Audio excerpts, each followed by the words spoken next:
광릉 수목원. 안 가보셨군요.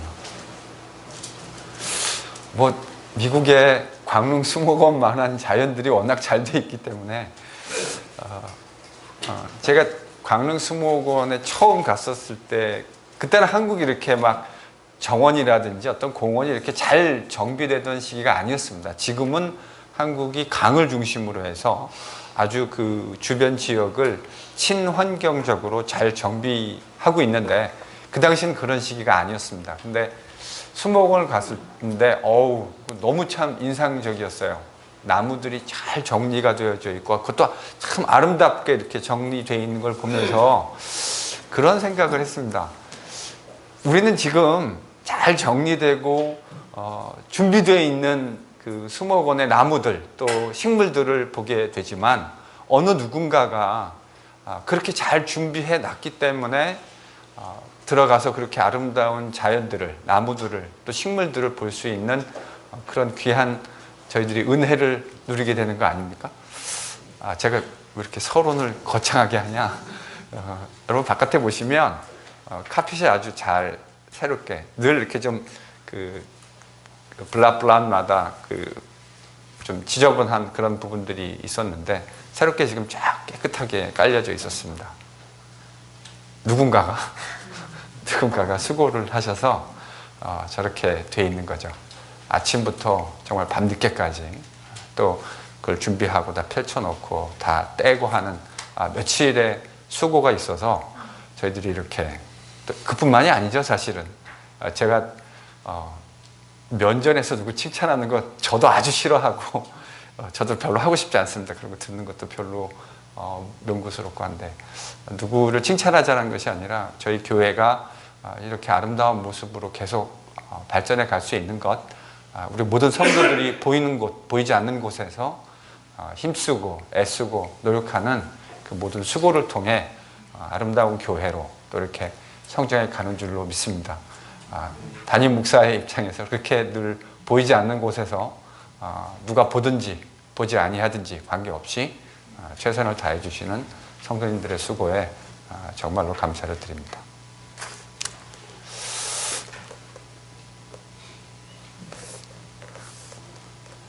감사드립니다. 여러분과 그렇게 아름다운 교회를 만들어 갈 수 있어서 틀림없는 주님의 은혜라 믿고 또 저희들이 더 힘을 다해서 주님이 원하시는 그런 아름답고 건강한 교회로 함께 만들어 갈 수 있었으면 참 좋겠습니다. 그런 마음으로 오늘 또 같이 하나님의 말씀 같이 공부하겠습니다. 마가복음 4장 1절로 20절입니다. 찾으셨으면 저희가 1절로부터 20절 한 목소리로 같이 읽습니다. 시작.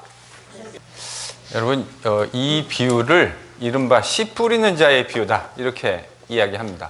제가 여러분과 이 비유에 대해서 이미 작년 춘계 말씀 사경회 때 나름대로 깊이 있는 이야기를 저는 어느 정도는 했다고 생각합니다. 그때는 이제 주로 마태복음 버전을 가지고 제가 이 이야기를 했습니다. 근데 이제 오늘은 이제 마가복음 버전이잖아요.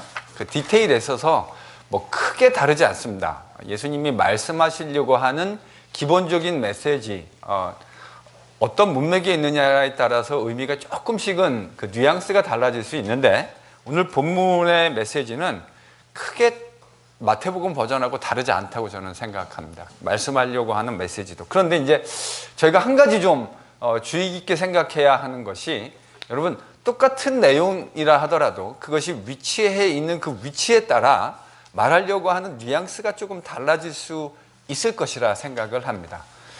예수님이 하나님 나라의 복음을 전파하시고 제자를 뽑으셨습니다. 그리고 이제 마가는 그 이야기를 예수님이 갈릴리 지역에서 시작했다라고 하는 것으로 우리에게 보도해 줍니다. 그래서 1장 중반부터 3장 6절 상반절까지 갈릴리에서 행하신 예수님의 복음 사역이 기록되어져 있습니다. 그 시작이 예수님의 제자를 부르시는 것으로 시작했습니다. 근데 3장 6절 하반절부터 갈릴리 지금 후기 사역이 진행되어져 가고 있는데 그것도 예수님이 제자를 부르시는 12명의 제자를 셋업하시는 이야기로 시작했습니다. 그래서 이제 마가는 하나님 나라 사역이라고 하는 것이 결국은 제자들을 통해서 예수님의 그 하나님 나라 사역이 제자들을 통해서 이루어지고 성취되어질 것이다. 예수님이 성취하신 그 하나님 나라 사역을 제자들이 바톤을 이어받아서 그 사역들을 해나가게 될 것이다 라는 이야기를 저희들에게 이제 해주려고 하는 것 같습니다. 실제로 저희들이 지금 큐티를 해오고 있는 사도행전의 본문을 읽어보시면 정확하게 예수님이 하셨던 것과 같은 내용의 사역들을 예수님의 제자들, 특별히 이제 최근 저희들이 보고 있는 건 베드로를 중심으로 한 이야기가 전개되어 가고 있는데요. 사도행전. 같은 맥락이죠. 그러니까 사실은 마가가 바라봤던 예수님이 성취하신 그 하나님 나라의 사역이 제자들을 통해서 이어져 갈 것이다 라고 이야기하고 있는 내용을 지금 저희들이 보고 있는데, 지난 시간에 저희들이 봤던 거에는 그런 예수님의 사역의 일종의 태클이 걸려 들어왔습니다. 기억나시죠? 예수님의 하나님 나라 사역에 태클이 걸려 들어왔습니다. 누구로부터 태클이 걸려 들어왔죠? 서기관들. 그리고 심지어는 그 서기관들의 태클에 누구도 살짝 가담한 것 같이 보여요. 예수님의 식구들까지도. 네, 그렇게 이제 지난 시간에 얘기가 됐어요. 근데 여러분, 예수님이 가시는 곳마다 그런 지역이나 또 도시들을 방문하실 때마다 하나님 나라의 말씀, 하나님 나라의 도를 가르치셨다라고 이야기는 마가가 계속 해왔는데, 여러분 지금까지 가만히 생각해 보면 그 하나님 나라의 도가 뭐지? 라고 하는 것에 대해서 마가는 한 번도 우리에게 그것이 무엇이다라고 하는 것을 명시적으로 보여준 일이 없어요. 맞습니까? 그러니까 저희들이 예수님의 하나님 나라의 복음이라는 것을 교회를 통해서 수도 없이 들었기 때문에, 목회자들을 통해서 수도 없이 들었기 때문에 그것이 무엇이다라고 하는 것에 대한 나름대로의 어떤 개념, 컨셉들을 가지고 있기는 한데, 지금 저희들이 마가복음을 읽어가고 있는데 마가는 그것이 무엇인지 우리에게 한 번도 얘기해 준 일이 사실은 없어요. 근데 이제 오늘 마가복음 4장에서 도대체 그 하나님, 예수께서 가르치신 하나님 나라라는 게 뭐냐라고 하는 것을 사실은 그 내용이 무엇인지는 처음으로 저에게 보여주는 겁니다. 하나님 나라의 복음에 대한 그 복음과 관련된 내용을 보여주는 건 오늘 이제 처음 등장합니다. 이제 그것이 마가복음 4장에서는 예수님의 주로 비유로 등장합니다. 마치 마태복음 13장에 있던 예수님의 비유들, 그거보다 좀 숫자는 좀 적기는 한데 마가복음 4장의 예수님의 비유들이 이제 등장합니다. 근데 여러분, 지금까지 예수님이 어느 지역이나 도시를 다니면서 하나님 나라의 복음을 전파하면 어떤 반응들이 있었죠? 사람들의 반응이 어떤 반응들이 있었습니까? 막 열광하는 사람들이 있었잖아요. 그러니까 예수님의 그 말씀과 그분의 사역에 대해서 열광하는 사람들이 있었고요. 또요? 그러니까 뭔가 이렇게 서스피셔스한 눈으로 바라보는 사람들이 있었죠. 예수님의 사역에 대해서 아주 열광하는 사람들이 있었고, 또 어떤 사람들은 그것에 대해서 특별한 어떤 반응을 보이지 않는 사람들도 있었던 것 같고, 어떤 사람들은 서스피셔스하게 바라보는 사람도 있었고, 어떤 사람은 벌써 예수님의 그 사역에 대해서 상당히 적대적인 마음을 가지고 바라보는 사람들이 있었습니다. 마가는 지금까지 예수님의 사역이 무엇인지에 대해서 이야기해 주지 않았어요. 그런데 이제 그 이야기를 하는, 여러분 큰 그림을 이렇게 그리셔야 돼요. 예수님이 전하시는, 오늘 비유를 보면 하나님 나라의 이제 비유가 등장하는데, 예수님의 이 하나님 나라의 비유는 매우 다양한 반응들을, 지금까지도 사실 그랬어요. 예수님이 선포하시는 그 하나님 나라의 사역에 대해서 사람들이 매우 다양한 반응들을 보였습니다. 오늘 이 비유는 그런 맥락에 위치하고 있어요. 다양한 하나님 나라의 사역, 예수께서 선포하시는 그 하나님 나라의 사역에 사람들이 많은 다양한 반응들을 보였는데, 그 내용을 주제로 담고 있습니다. 여러분 잘 아시는 것처럼 몇 가지 종류의 밭이 등장하죠? 4가지 종류의 밭이 등장합니다. 하나하나 좀 이야기를 해보시죠. 첫 번째 밭은 어떤 밭입니까? 길가. 두 번째는요? 돌밭. 세 번째는요? 가시밭, 뭐 가시덩굴, 뭐라고 표현해도 좋습니다. 마지막은요?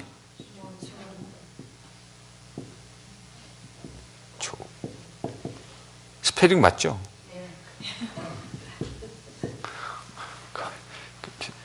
이렇게 한글을 쓰는 건 정말 오래간만이라 늘 한글을 하더라도 타이핑을 치지 이렇게 쓰지는 않잖아요. 그러니까 가끔가다 이렇게 한글 쓰려면 이 스펠이 맞나 하는 때가 가끔 있어요. 여러분 그런 적 없으세요? 특히 미국 오래 살다 보면요, 한자 쓰려고 그럴 때 갑자기 막 당황스러워질 때가 있어요. 제가 저희 막내 그 뉴욕 영사관에 호적 신고하러 갔는데 한자를 쓰라는데 갑자기요, 제가 이자까지는 쓰겠는데 안 쓰다가 몇 년 만에 쓰니까 갑자기 어떻게 써야 돼? 예, 좋은 맛. 길가는 어떤 특징을 가지고 있는 밭입니까?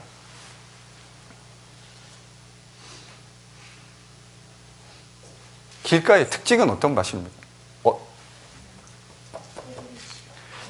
사실은 뭐 밭이라고 할 수도 없는 거죠, 이거는요. 씨가 떨어졌는데 곧바로 어떻게 됐대요? 예수님 말씀하면 새가 와서 그냥 확 먹어버렸습니다. 돌밭은요?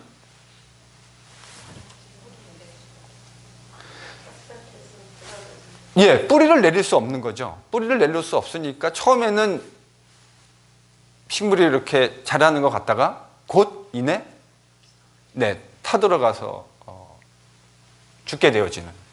가시밭은요? 네? 내리긴 했는데 가시가 기운을 막았죠. 그래가지고 결실할 수 없게 되어지는. 그러니까 사실은 이 세 가지는 그 다양한 모습, 씨가 떨어졌을 때 다양하게 나타나는 그 모습을 지금 보여주고 있는 겁니다. 뭐 결론적으로 말하면 여기에서는 어느 정도의, 특별히 이제 아래로 갈수록 성공의 가능성들이 살짝 보이기 시작하다가 결국은 어떻게 되는 겁니까? 이것도 안 되는 거고 이 다 안 되는 거죠. 열매를 맺지 못하게 되어지는. 그리고 이제 좋은 밭은 떨어져서 결실을 해요. 결실을 해가지고 몇 배가 나옵니까? 마가복음 버전은 마태복음하고 순서가 역순이죠. 마태는 100배, 60배, 30배. 마가는 30배, 60배, 100배. 거기에 뭔가 특별한 게 있습니까? 저는 없는 것 같습니다. 뭔가 특별한 건 없는 것 같습니다. 순서를 바꾸는 거에 대해서 그렇게 크게 연연하지 않아도 괜찮을 것 같아요. 좋은 밭은 30배, 60배, 100배. 사실은 제가 여러분하고 이 비유의 의미에 대해서 이미 이야기를 했습니다. 그리고 제가 사실 이 비유를 좀 독특하게 해석합니다. 제 생각에는 여러분이 아마도 한 번도 그렇게 해석하는 걸 들어보신 일은 없으셨을 것이라고 생각을 합니다. 적어도 제가 어떤 문헌에서 보지는 못했어요.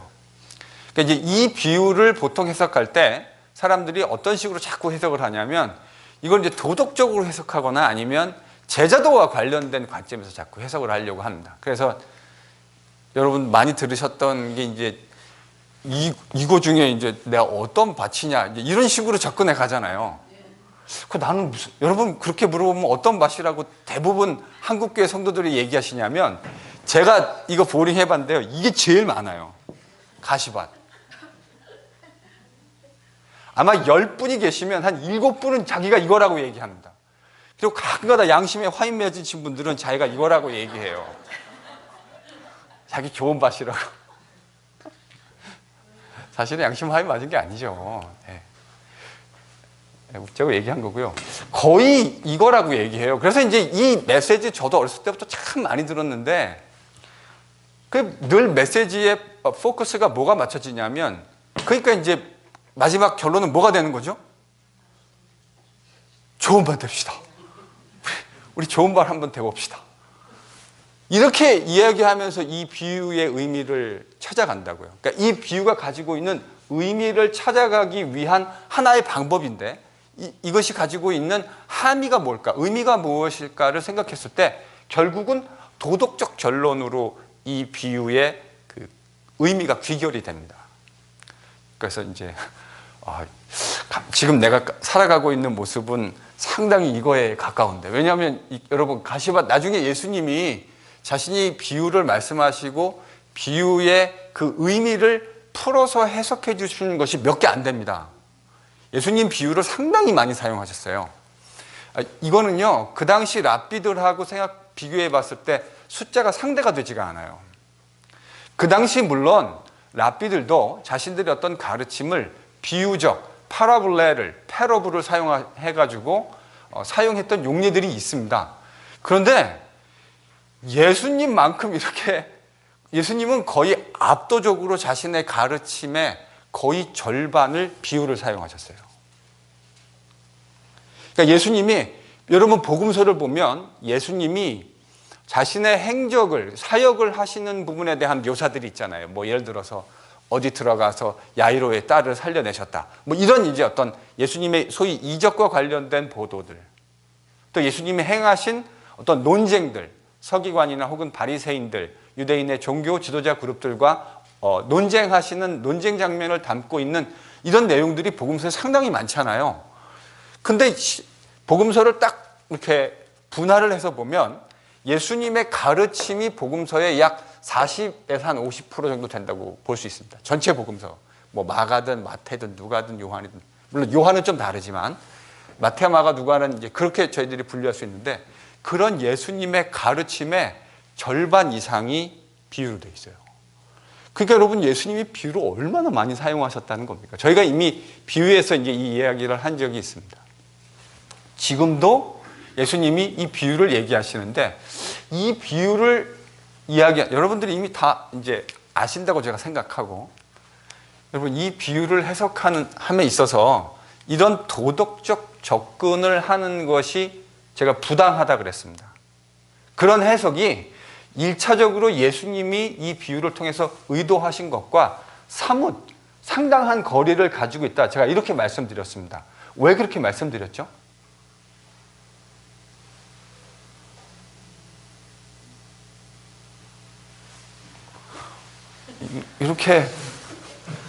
이렇게 반응하시면 제가 상당히 저는 그래서 사실 오늘 이 얘기 그냥 하지 말고 다음번 비유로 넘어갈까, 이런 생각을 제가 살짝 했었거든요. 근데 그래도 이게 이제 마가복음 문맥 안에 위치해 있는 게 있으니까 그 안에서의 의미를 자연스럽게 제가 더듬어 가는 게 좋겠다 싶은 생각에 그래도 한번 리뷰한다는 마음으로, 가볍게 리뷰한다는 마음으로 해야 되겠다 했는데, 이렇게 대답을 안 해주시면, 여러분 이 비유를 예수님이 해석해 주셨잖아요. 해석해 주셨는데 여러분 11절을 보십시오. 예수님이 이 비유를 해석하시면서 이제 제자들이 질문하잖아요. 그것에 대해서 대답하시면 11절 한번 읽어보실까요? 뭐라고 하셨는지. 뭐를 주셨다고요? 하나님 나라의 비밀이요. 그러니까 이 비유가 지금, 예수님이 비유 뜻이 뭡니까? 이렇게 물어봤더니 예수님이 하나님 나라의 비밀을 너희에게 알려줬다. 그런데 외인에게는 모든 것을 다 비유로 한다. 그러면 지금 이 비유가 결국 뭐에 대한 내용이라는 걸 예수님이 지금 말씀하신 거예요? 하나님 나라의 비밀. 비밀 그러면 되게, 여러분 이단들이 좋아하는 말이잖아요. 그래서 이제 이 이단들이 실제로 한국에요, 이 비유를 정말 많이 사용합니다. 실제로 뭐 신천지 이런 그 이단들은 이 비유 풀이 가지고 모든 걸 다 지들이 원하는 대로 아전인수격으로 다 해석을 해 갑니다. 근데 여기 보면 예수님은 이 비유가 분명히 뭐에 대한 거라고 말씀하셨다고요? 하나님 나라의 비밀. 그러면 두 가지 개념이 있는 거죠. 하나는 하나님 나라라는 거예요. 그렇죠? 이 비유가 일단은 하나님 나라라는 거예요. 하나님 나라와 연관된 내용을 담고 있다라는 겁니다. 하나님 나라가 뭐를 의미하는지는 제가 이미 여러분하고 작년에 아주 길게 말씀드렸습니다. 그렇죠?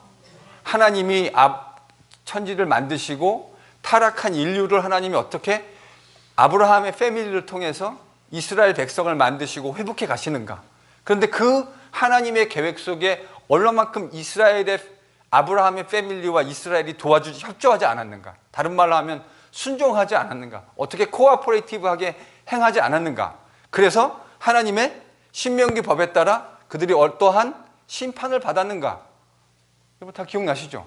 그리고 선지자를 통해서 하나님이 그럼에도 불구하고 자신의 약속을 변개하지 않으시고 자신의 약속을 신실하게 지켜서 어떻게 하나님의 그 신실하신 하나님의 통치를 마침내 이루어 내게 되시는가? 여러분 이 내용이 하나님 나라의 내용 아닙니까? 그렇죠? 그거를 조금 더 유식한 말로는 뭐라고 부른다고 그랬죠? 김우철 집사님? 조금 더 유식한 말로는 유대 종말론. 네. 이제 막 기억이 막 다 살아나시죠? 네. 여러분 그래서 복습을 해야 됩니다. 그래서 복습을. 저는 제가 딴 거를 잘 못해요. 이벤트 하는 것도 잘할 줄 모르고 하는 거 좋아하지도 않고요. 저는 뭐에 그 능력이 있다고 믿냐면 하나님의 말씀이 결국 우리를 변화시켜내고 우리를 이끌어내고 그리스도의 사람으로 살아가게 만들어내는 능력이 있다. 그래서 저는 딱 두 개를 붙들고 있습니다. 하나님의 말씀과 우리의 전적인 무능력을 고백하는 기도. 여러분 기도라고 하는 건 그런 의미 아닙니까? 내가 주님 아무것도 해낼 수 있는 이 선한 일을 해낼 수 있는 능력이 없습니다. 그래서 하나님의 능력으로 그 일들을 감당해낼 수 있기를 원합니다. 저는 기도가 자기 부인의 가장 극명한 모습이라고 생각합니다. 하나님이 하실 수 있습니다. 내가 말씀으로 무장해 있어도 이것이 내 능력이 아니라 하나님의 능력이 덧입혀져야만 제대로 된 하나님의 사역으로 나타날 수 있습니다. 그래서 이제 이걸 제가 그렇게 강조하는 거예요. 죽으나 사나 뭐 열심히 해야 됩니까? 하나님 말씀 묵상하고 그걸 붙들고 기도하고 그렇게 하는 것 전 너무너무 중요하다고 생각합니다. 이제 바로 하나님 나라라고 하는 것은 그 유대 종말론이 이야기하고 있는 내용의 핵심입니다. 하나님의 통치, 하나님이 왕으로 다스리는. 그런데 구약 성경의 근거에서 선지자들이 이제 유대 종말론에 대해서 이야기했습니다. 마지막 때가 오면, 옛날에 여기서 데모 많이 하셨던 분은 그런 노래도 불러보셨죠. 그날이 오면. 안 불러보셨습니까? 여기 지금 40대 후반, 50대 초중반에 해당하시는 분들은 사실은 2세대인데 그날이 오면 많이 불렀을 세대이신데 그날이 오면 어떤 일이 벌어진다고 했냐면 하나님이 메시아를 보내실 것이라고 얘기했습니다. 메시아를 통해서 이스라엘을 다시 하나님이 원하시는 언약 백성의 모습으로 회복해 갈 것이다. 그 회복의 모습 속에 상당히 다양한 그림들이, 그러니까 부속 이야기, 그 하나님이 만드시려고 하는 그 종말론적인 그림, 하나님 나라의 그림 속에 상당히 다양한 이야기들이 들어있습니다. 엘리먼트들이, 여러 엘리먼트들이 들어있는데 그 엘리먼트들 중에 가장 좀 일반적인 유대인들의 기대가 뭐냐면, 여러분 하나님 나라가 이 땅에 임하면 누가 그 하나님 나라의 백성으로 가장 먼저 적극적으로 편입되고 반응할 것이라고 유대인들이 생각했겠습니까? 말할 것도 없이 유대인이죠. 선민이었던 아브라함의 후손들. 아브라함의 후손들 가운데서도 특별히 하나님 말씀을 가까이 다루는, 예를 들면 뭐 서기관이라든지, 그렇죠? 이런 사람들이 당연히 하나님의 백성의 가장 먼저 하나님이 나라가 임했다는 것을 깨닫고 그렇게 반응할 것이라고 유대인들은 기대했다고요. 그게 바로 뭐라고요? 그게 하나님 나라예요. 근데 예수님이 지금 뭐라고 하셨냐면 하나님 나라의 뭐라고요? 요게 그냥 니들이 생각하는 대로 이렇게 하나님 나라가 싹 심플하게 임하는 게 아니라 여기에 뭐가 있다는 거예요. 여기 약간 스핀이 있다는 거예요, 지금요. 예수님이 지금 그 얘기를 하시는 거예요. 이걸 뭐라고 불렀냐면 비밀이라고 불렀습니다. 하나님 나라의 비밀. 그런데 전 요 번역에 있어서 조금 신중해야 될 필요성이 있을 것 같아요. 왜 그러냐면 비밀이라 그러면 뭔가 이렇게 여러분 뭐 약간 은밀한 그런 느낌들을 저희들이 받게 되잖아요. 이렇게 물론 틀림없이 그런 예수님이 말씀하시려는 것에 은밀하고 감추어졌던 어떤 측면들이 있다라고 하는 것 틀림없는 사실입니다. 그런데 사실은 더 좋은 번역은 제가 지난번에 뭐라고 이걸 번역하는 게 더 좋겠다고 말씀드렸던 것이 혹시 기억나시는 하나님의 귀한 종이 계십니까? 제가 이걸 뭐라고 번역하면 좋겠다고 말씀드렸죠? 예? 미스테리, 신비. 그러니까 한국말로 하면 여러분 미스테리는 한국말이 아닙니다.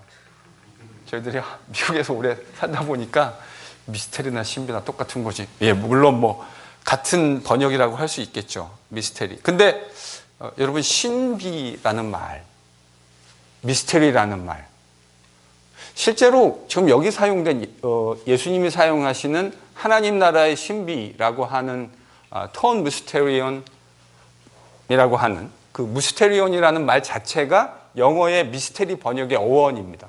헬라 말에 그 무스테리온이 영어로 이제 미스테리라고 번역이 되어진 거예요. 그러니까 이거는 비밀이라고 말하는 것보다는 제 생각에는 신비라고 말하는 것이 더 좋겠다라는 생각을 합니다. 이게 이제 왜 신비인가 좀 생각해 보죠. 여러분이 기억이 가물가물하신 것 같아서 다시 좀 이야기를 하겠습니다. 사실은 이 얘기를 안 하고 이건 간략하게 넘어가고 이것이 가지고 있는 의미들을 좀 이렇게 오늘 풍성히 나누고 싶었는데 제가 보니까 눈치로 보니까 약간 가물가물하신 것 같아요. 지금 4가지 밭이 있었는데 뭐 이거를 이제 길가를 밭이라고 저희가 생각했을 때 이 밭에 대해서 예수님이 설명해 주시죠. 비유를 뒤에 설명해 주시잖아요. 뭐라고 설명해 주셨습니까? 성경을 보세요. 네, 이거 성경을 보시면 됩니다. 뭐라고 설명해 주셨죠? 그러니까 말씀의 씨가 뿌려졌는데 사탄이 와서 그냥 바로 먹어가는 거예요. 그냥 snatch it away. 이게 예수님의 말씀이, 하나님 나라의 말씀이 선포되어지는데 그 말씀이 뿌리 내릴 수 있는 시간도 없이 그냥 와서 사탄이 그 말씀을 가져가 버리는 거죠. 이런 사람들이 있다라는 거예요. 일군의 사람들이 그렇게 예수님의 하나님 나라 복음에 반응할 거라는 겁니다. 돌밭은 어떤 밭입니까? 말씀이 오면 어떻게 그들이 듣죠? 기쁨으로 받습니다. 일단은 그 말씀에 대해서, 그러니까 여러분 이 사람들은 예수님의 말씀에 대해서 적어도 외향적으로 보면 어떻게 반응하고 있는 거죠? 상당히 긍정적으로 반응하고 있는 거예요. 예수님의 말씀이 전파됐을 때 이렇게 팔짱 끼고 어떻게 말씀하시는지 한번 보자. 이게 아니라 그 말씀을 상당히 기쁨으로 적극적으로 받고 있는 사람들이에요. 그런데 문제는 뭐죠? 기쁨으로 받지만 뿌리가 없어서 견디다가 뭐로 인해서 뭐가 생긴대요? 말씀으로 인해서 여러분 그렇게 띄엄띄엄 읽으시면 안 되고요. 찬찬히 하나하나 말씀으로 인해서 뭐가 생긴대요? 환난이나 박해가 일어날 때 곧 넘어진답니다. 그러니까 그런 사람들이 또 나오게 된다는 거예요. 그러니까 하나님 나라의 복음이 선포되어졌을 때에 어떤 사람은 아예 그게 무슨 말인지 못 알아듣고 그냥 말씀 자체가 그냥 뺏겨지는 사람이 있고, 또 한 부류의 사람들은 하나님 말씀이 증거되면 예수님을 통해서 또 제자들을 통해서 그 말씀이 증거되면 그 기쁨으로 받아요. 그런데 뿌리가 깊지 못해서 결국은 말씀으로 인해서 환난이나 핍박이 일어나면 결실한다는 겁니까? 못한다는 겁니까? 결과적으로 못하는 거예요, 이 사람도요. 상황에 뭔가의 가능성이 조금 보이는 것 같기는 하지만 결국은 이 사람들 못한다는 겁니다. 열매 못 맺는다는 거예요. 세 번째는요, 말씀을 듣기는 하는데 이 사람들도 그러니까 두 번째 사람들과 같이 말씀에 대한 반응이 있어요. 그런데 이 사람들은 뭐 때문에 결실하지 못하죠? 세상 염려, 재물 유혹, 기타 욕심. 여러분 마태복음에는 이 세 번째 기타 욕심이란 말이 없는데 마가복음은 그걸 이제 다, 그러니까 제 생각에는 예수님이 저는 이 비유를 그가 살아계실 때 한 번 했다고 생각하지 않습니다. 예수님이 여러 번 이런 비유들을 말씀하셨을 것이라 생각해요. 근데 여기 보면 세상 염려, 재물의 유혹, 기타 욕심. 여러분 이런 거 얘기하니까 막 저희들이 좀 찔리잖아요. 왜냐하면 우리의 실제 이슈랑 연결되는 것 같으니까 당연히 찔리는 게 맞죠. 그래서 이 사람들은 그래서 결실했다는 겁니까? 못했다는 겁니까? 결국은 못했다는 거예요. 세상 염려가 생기고 재물의 유혹, 또 많은 욕심들이 일어나서 결국은 열매 맺지 못했다는 겁니다. 처음에는 기쁨으로 들었지만 이 사람들도 마지막은요? 좋은 땅에 뿌려졌는데 말씀을 듣고 받아서 30, 60, 100배의 결실을 하는 자다. 그러니까 결국은 이 사람들만 열매 맺은 거네요. 그렇죠?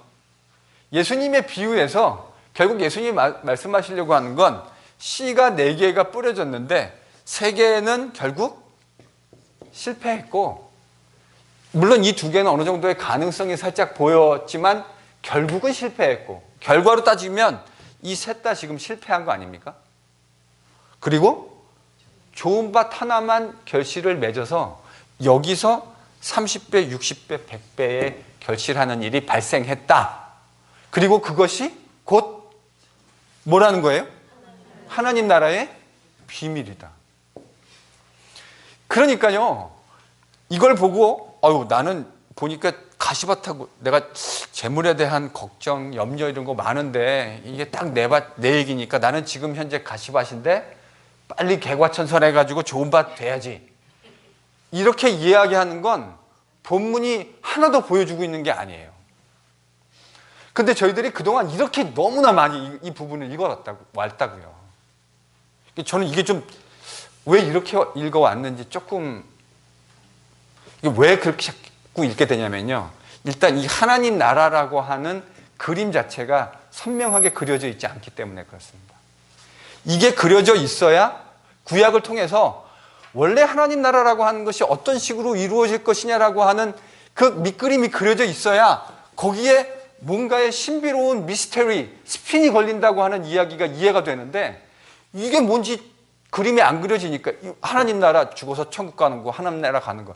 여러분, 그렇게만 이야기하는 건 성경이 그려주려고 하는 그림을 여러분 너무나 심플하게, 사실 어떤 의미에서는요, 성경이 그려주고 있는 그림을 거의 사실은 다, 제가 좀 세게 이야기하면 성경이 말하려고 하는 하나님 나라라고 하는 거 전혀 이해 못하고 저희들이 그동안 성경 사실 읽어왔다고 말해도 좀 과언은 아니에요, 사실은요. 그래서 다시 저희들이 좀 잘 읽어야 돼요. 그러니까 이게 그럼 도대체 하나님 나라에 무슨 비밀하고 연관되어지는 거냐? 일단은 하나님 나라의 복음이 유대인들 사고 속에는 하나님 나라가 임한다고 하는 건 영광스러운 날입니다. 그날은 어느 누구도, 어느 육체도 하나님의 통치를 거부할 수 없는 글로리어스한 날입니다. 근데 글로리어스한데 막 실패가 막 생겨요. 하나님 나라의 사역이 이게 하나님이 하신 일인데 어떻게 이런 실패가 일어날 수 있을까? 여러분, 이게 일단 신비예요. 실제적으로 지금 씨앗을 4개를 놓고 이야기한다. 물론 이제 여기서 이게 싱글 여기 이제 헬라어로 보면 여기 이제 플루럴 C가 뿌려졌는데, 그건 제가 보기에 뒤에 가서 해석 보면 그 별로 중요하지 않아요. 왜냐하면 뒤에 가면 다 플루럴로 바뀌어 있거든요. 이런 테크니컬한 얘기 제가 지금 여기서 안 하겠습니다. 여하간 중요한 건 씨앗이 4개 뿌려졌는데 3개는 지금 실패했다는 거 아닙니까? 그렇죠? 그리고 하나만 성공한 거 아닙니까? 여러분, 이게 하나님 나라의 신비가 이런 거라는 거예요. 하나님 나라의 모습은, 하나님 나라가 선포되는 일들은 이런 양태를 띠게 될 거라고 하는 거예요. 일단 1차적으로. 근데 실제로 이게요, 예수님의 저희들이 2가지로 생각해 봐야 될 것 같아요.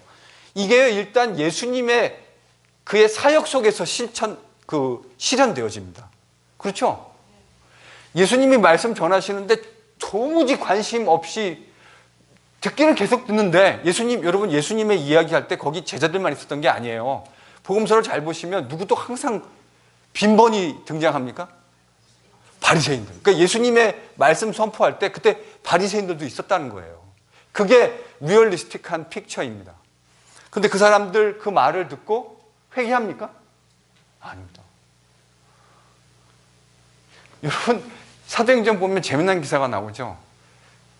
스데반이 막 그 이스라엘의 역사를 이야기합니다. 저희들이 지난주에 읽었잖아요. 스데반이 역사를 막 이야기하면서 니들이 그 구주 예수를 십자가에 못 박아 죽였다. 그러니까 유대인 지도자들이 어떤 반응을 했습니까? 일단 처음에는요, 마음에 찔림을 받았어요. 근데 찔림 받고 난 다음에 회개했나요? 아닙니다. 더 눈이 이렇게 세모가 돼가지고 어떻게 저거를 잡아 죽여야 될 것인가. 여러분, 찔림 받았다는 걸로 충분하지 않아요. 찔림 받고 난 다음에 회개의 열매를 맺어야 돼. 그들은 그렇지 않았습니다. 바로 이런 모습인 거죠. 예수님 시기에도 예수님의 말씀을 수많은, 그렇다고 여러분 바리새인들이 예수님의 말을 다 안 들었다 이렇게 생각하는 것도, 그것도 제가 볼 때는 너무 편향적 읽기입니다. 실제로 누가복음에 보면 예수님에 대해서 매우 호의적인 모습을 띠는 바리새인들이 몇 명 등장합니다. 나중에 누가복음 한번 천천히 읽어보세요. 그럼 거기에요, 예수님을 적어도 뭐 사랑했다 이렇게까지는 뭐 말할 수 있을는지 모르겠지만 예수님의 안위에 대해서 상당히 걱정하는 그런 바리새인들이 등장해요. 그러니까 그 사람들은 이거 아닌 거죠. 그렇죠? 근데 상당수의 유대인들과 유대인의 종교 지도자들은 이 부분에 해당하는 사람들입니다. 그럼 돌밭은 아까 뭐였죠? 돌밭 뭐였습니까? 처음에 기쁨으로 받았는데 나중에 말씀 때문에 뭐가 생겨요? 결국 그 말씀, 하나님 나라의 복음과 관련돼서 환난과 핍박이 임하니까 다 내동댕이 쳤다, 그 말 아닙니까? 그렇죠? 그러면 예수님의 생애 속에 이런 사람들 누구를 여러분 생각하실 수 있겠습니까?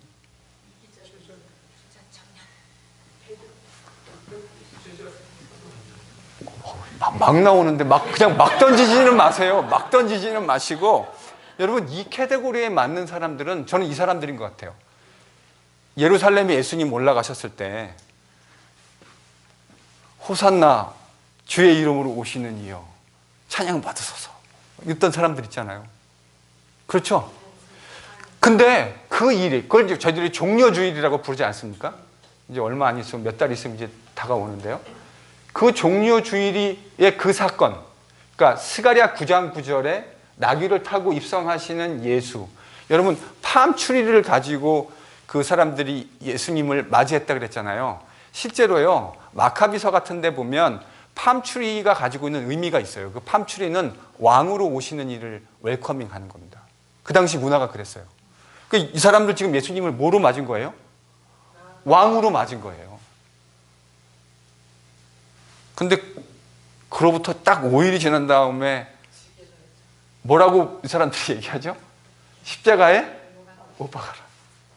왜요? 지금 상황이 예수를 추종하는 사람이라고 말하는 것은 정치적으로 매우 위험해요.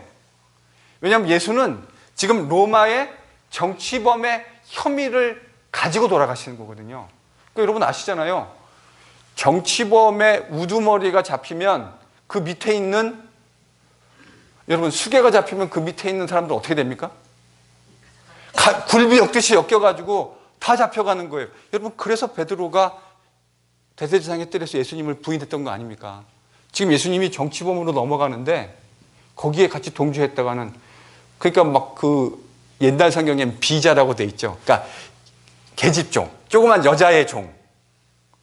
여러분 유대인들에게 있어서 여자이고 아이고 종, 이거는 가장 낮은 신분을 나타냈는데 거기에 지금 누가 완전히 쫄아버렸습니까? 베드로가 완전 쫄아가지고 나 모른다고, 심지어는 모른다고 하는 뿐만 아니라 막 저주도 했잖아요. 그리고 막 나중에는 막 증거도 들이댔잖아요. 너 보니까 갈릴리 액센트를 쓰던데, 예수도 갈릴리 사람인데, 여러분 우리로 치면 이런 거잖아요. 경상도 액센트가 들어가니 예수도 경상도인데 니도 경상도네 이러니까 사람들이 베드로가 이제 경상도 문화 시겁한 거죠. 그런 사람들입니다. 이게 예수님의 실제로 일어나고 있죠. 가시밭은요? 네, 부자 청년. 이 사람은 예수님을 따라오려는 마음이 있었어요. 그렇죠? 하나님 나라에 관심을 가지고 있는 청년이었다고요. 근데 예수님이 나중에 뭐라 그랬죠? 다 그거 네 거 가지고 다 팔아서 주고 너는 나를 쫓아오라. 그랬더니 이 청년이 어떻게 했다고 돼 있습니까? 얼굴에 근심이. 여러분, 하나님 나라하고 만몬의 대결이에요. 여러분, 만몬은 사실은 원래 얘기하면 여러분 하나님하고 만몬이 싸운다는 게 이게 말이 됩니까? 안 됩니까? 이게 말이 안 되는 거죠. 아니, 어떻게 하나님하고 만몬이 싸웁니까? 말이 안 되죠. 근데 여러분, 이게 말이 됩니다. 어디서는 말이 되죠? 여기서요. 죄인의 마음속에서는 이게 말이 됩니다. 얼마든지 실제로 더 많은 상황에 있어서 만몬이 이깁니다, 하나님은. 여러분, 우리 만몬한테 지지 맙시다. 이럴 땐 아멘 하셔도 돼요. 만몬한테 지지 맙시다. 여러분, 만몬에 져가지고 추악한 모습으로 떨어진 사람들을 우리가 얼마나 많이 보았습니까? 그러려면요, 뭐 청렴까지는 아니더라도 하나님 나라의 복음으로 잘 무장하고 있어야 돼요. 그게 여러분 절대 가벼운 일이 아니잖아요. 여러분, 만몬이 그렇게 만만하지 않다니까요. 그러니까 저도 만몬이 만만하지 않아요. 그게 얼마나 힘이 세다는 거를 제가 너무나 잘 알고 있어요. 그래서 조심해요.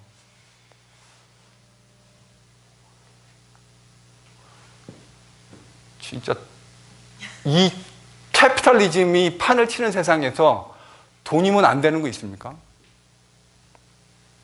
요즘에 그 MB께서 상당히 많이 곤욕을 치르고 계시던데, 여러분, 결국 그게 다 결국 그 밑에 내려가면 마지막 밑에 뭐가 있었던 거죠? 만몬이 있었던 거예요. 만몬이 있었던 거 아닙니까? 뭐 지금 그게 다스가 누구 건지라는 걸 제가 함부로 말할 수 있는 건 아니지만, 여러 지금 정황상 계속 나오고 있는 MB의 측근들의 이야기를 보면 그거 여러분 사실은 합리적인 의심을 해보면 결국은 MB 거라고 저희들이 봐야 되지 않습니까? 물론 아직 확정적으로 말할 건 아니지만, 제가 정치적인 이야기를 하는 게 상당히 조심스럽기는 한데, 결국 만몬 때문에 열매 못 맺고 떠나간 사람입니다. 그런데 좋은 맛은 이런 모든 상황 속에서도 예수님의 말씀을 듣고 그걸 받아서 주께서 원하시는 하나님 나라의 복음의 사역들을 그들의 삶 속에서 이루어내는 사람들. 근데 여러분, 복음서를 보면 이 좋은 밭에 해당하는 사람들의 모습들이 등장합니다. 그렇죠? 주로 어떤 사람들이든가요? 예수님에 대해서 긍정적으로 반응하고 늘 그를 쫓아다니면서 마지막 순간까지 예수 그리스도와 함께 있으면서 그 죽음의 순간, 십자가에 여전히 그것이 위험한지 알면서도 불구하고 함께 있는 사람들이 있습니다. 저희들이 이제 보게 될 거예요. 이 마가복음의 하이라이트에 가서 보게 될 거예요. 누군지 아십니까? 여기 예수님과 함께하며 그 하나님 나라의 가치를 깨닫고 자신의 목숨까지도 내놓고 헌신하며 끝까지 쫓아가는 사람들. 누구죠? 여자들. 그래서 교회 여자들이 더 많은 것 같아요. 저도 남자지만 저희 교회는 약간 좀 그런 면에서 약간 예외예요. 저희 교회는 지금 거의 그 숫자가 비슷하시거든요. 근데 제가 섬겨왔던 대부분의 한국 교회는 여자들이 70에서 많게는 80% 이렇습니다. 실제로. 성비가 그래요. 여자들 또 누구죠? 세리들. 예. 또요? 이방인들. 여러분, 이 그림은 하나님 나라가 완성되어졌을 때, 구약을 근거로 이야기했을 때 전혀 하나님 나라의 백성에 어울리지 않는 사람들의 목록들이었습니다. 저는 그게 이 비밀이라고 생각합니다. 기대했던 사람들은 도리어 하나님의 백성, 예수님이 전하시는 하나님 나라의 복음에 반응하지 않고 열매 맺지 못하고 전혀 기대하지 않았던 사람들을 통해서 이루어지는 하나님의 나라. 예수님이 지금 그 이야기를 제자들에게 해주고 계시는 거예요. 이거를 알아야 뭐가 이해가 되냐면 앞으로 예수님이 하시는 하나님 나라 이야기가 이해가 돼요. 여러분, 그래서 이 비유는 예수님이 하시는 하나님 나라 비유를 이해하는 또 다른, 그러니까 여러 비유들 가운데 저는 매우 중요한 그 해석학적인 키가 되는 비유다, 이렇게 생각합니다. 바로 이게 비밀입니다. 자, 그러면 이게 예수님 당시에만 이렇겠습니까? 아니면 예수님의 제자들을 통해서 이루어지는 모습도 여러분 이럴 수 있을 것이라고 저희들이 생각해야 하지 않을까요? 실제로 예수님의 제자, 저희들이 지금 사도행전을 보고 있잖아요. 근데 사도행전을 묵상하고 있는데 실제로 예수님과 비슷한 일들이 이루어지는 것을 보시지 않으십니까? 그러면 1세기 있었던 예루살렘 교회와 예수님의 제자들만 이런 일들이 이루어질까요? 저희들이 하나님 나라의 복음을 전파하잖아요. 저도 이제 올해부터 본격적으로 저희 교회뿐만 아니라 이 지역에 있는 사람들을 이제 제가 좀 찾아가려고 그래요. 뭐 하려고 그런다고요? 찾아가려고 그런다고요. 여러분, 제자 메이킹 디사이플은 여기 앉아서 하는 거 아니에요. 그렇죠? 어떻게 해야 되는 거죠? 찾아가야 돼요. 여러분, 그런 복이 여러분들에게 있으시길 바랍니다. 그런 영적인 복이 우리에게 다 임하기를 바랍니다. 여러분, 제자는 찾아가는 거예요. 내 주변에 있는 사람들, 교회, 물론 여러 가지 좋은 소문을 듣고 교회에 오게 되는 것도, 그것도 여러분 긍정적인 일입니다. 그러나 저는 먼저 우리에게 마음의 변화들이 일어났으면 좋겠어요.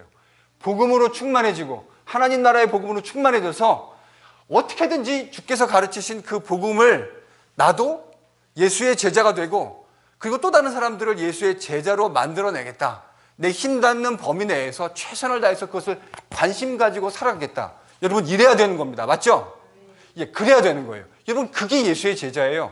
그러지 않는다면 우리의 그 삶의 모습을 조금은 생각해 봐야 될 필요성이 있을 것 같아요. 가야 돼요. 근데 여러분, 실제로 가가지고 여러분이 복음을 전하고 그들에게 예수님을 소개하고 하나님 나라의 이야기를 하게 되어지면 잘 되는 확률이 많겠습니까? 아니면 안 되는 확률이 많겠습니까? 여러분, 이걸 보고 생각해 보면 안 되는 확률이 더 많을 것이라는 걸 우리가 어떻게 하고 있어야 될까요? 마음에 준비하고 있어야 돼요. 그러니까 하고 난 다음에 저희들 이런 거 있잖아요. 저도 처음에 대학 때 막 마음이 뜨거웠을 때 그 캠퍼스에 가서 사람들에게 막 복음 전도하는데 막 전하면 이렇게 받아주면 참 이렇게 용기가 되고 격려가 되는데, 막 우리 김사라 쌤처럼 이렇게 새겨가지고 복음을 전하면 막 절 보고 쌩하게 돌아가는 사람들이 있으면 여러분, 마음이 어떤 마음이 들까요? 아이씨, 오늘도 공쳤네. 그런 마음이 든다고요.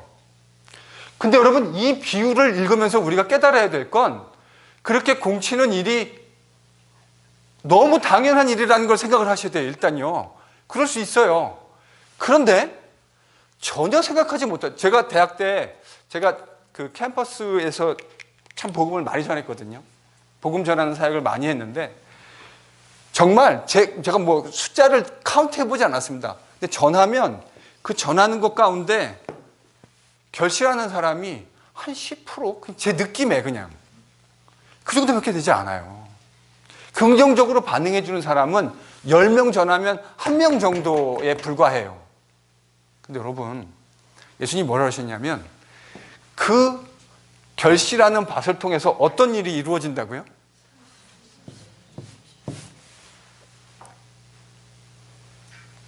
우리가 상상할 수 없는 일들이 벌어집니다. 우리가 별로 중요하다고 저 사람이 뭘 대단한 일을 할까라고 여러분이 생각하시는지 모르지만, 우리를 통해서 예수를 믿게 되어진 또 다른 제자가 되어지는 사람들을 통해서 여러분, 그 사람들 통해서 하나님이 어떤 일을 하실 거라고 여러분이 상상이나 하실 수 있겠습니까?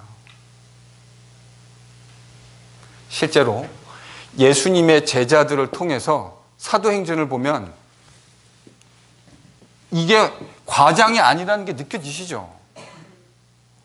예수님이 그 당시 사회에서, 주류 사회에서 별로 별반 환영받지 못하고 무시당하는, 아유 저 갈릴리 사람들, 이게 갈릴리 사람들이라는 게 사실 그 당시에 천시하는 언어였거든요.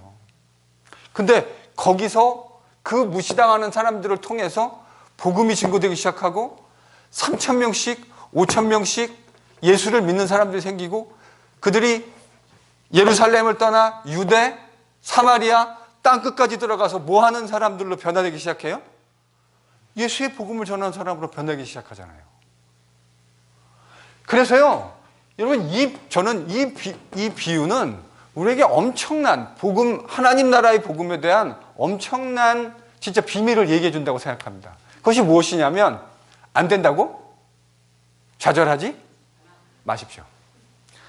내 눈앞에서 결실 맺어지지 않는다고 좌절하지 마세요. 왜냐하면 중요한 건 그거예요. 내가 계속해서 예수님의 이 비유를, 가르침을 마음속에 가지고 내가 그 하나님 나라 중심으로 살아가고 있는가. 내가 만나는 사람들에게 기꺼이 예수를 얘기하고 그 하나님 나라에 대해서 이야기하고 싶은 열망으로 충만한가. 저는 이게 훨씬 더 중요한 것 같아요. 그러면 기회가 주어질 때, 사람을 만나게 되어질 때 이야기를 할 수밖에 없지 않을까요? 그렇지 않습니까? 그래서 제가 대학 때 제 별명이 뭐였냐면,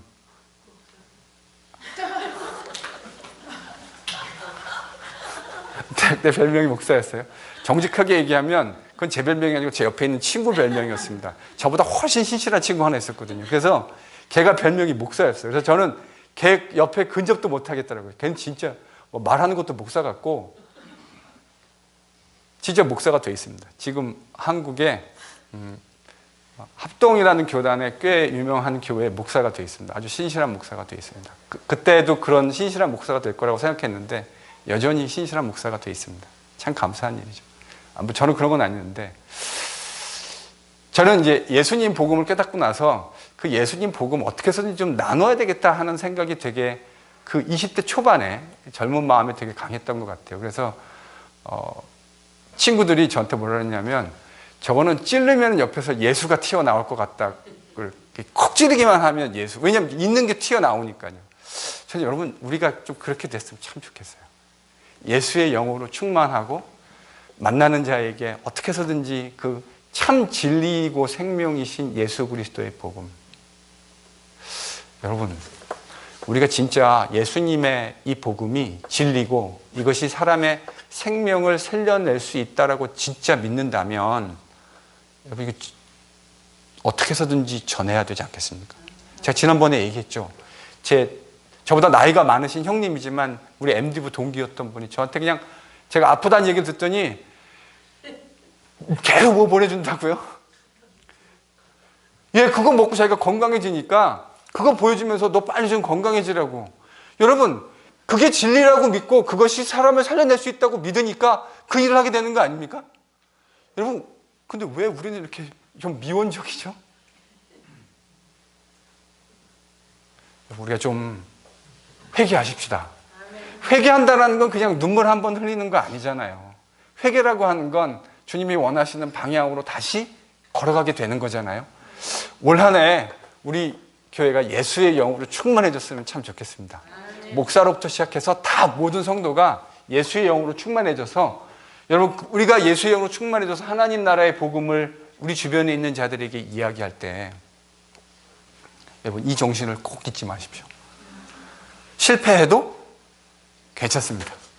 그리고 실패하는 것이 어떤 의미에서 너무나 당연한 겁니다. 그러나 어느 누군가에 의해서 결실하게 되어지는데, 여러분, 그 사람이 우리를 통해서 결실하게 된다면 그 사람한테는 얼마나 큰 세상을 다 허락하는 거 아닙니까? 그 사람에게. 그리고 더 나아가서 그를 통해서 하나님이 어떠한 일을 실제로 해나가는지 우리가 어떻게 알겠습니까? 그게 뭐라고요? 하나님의 나라가 이루어져가는 신비예요. 우리가 이거를 그냥 단순한 지식이 아니라 저는 이게 진리라고 믿습니다. 아멘? 진리입니다. 이렇게 이 진리를 믿는다면 이 진리대로 우리가 붙들려서 하나님이 원하시는 행할 때 하나님이 기대하시는 일들이 저는 분명히 이루어질 거라 믿습니다. 그래서요, 올 한 해 주님의 이 하나님 나라의 비밀이라는 단어보다 하나님 나라의 신비로 우리가 충만해졌으면 참 좋겠습니다.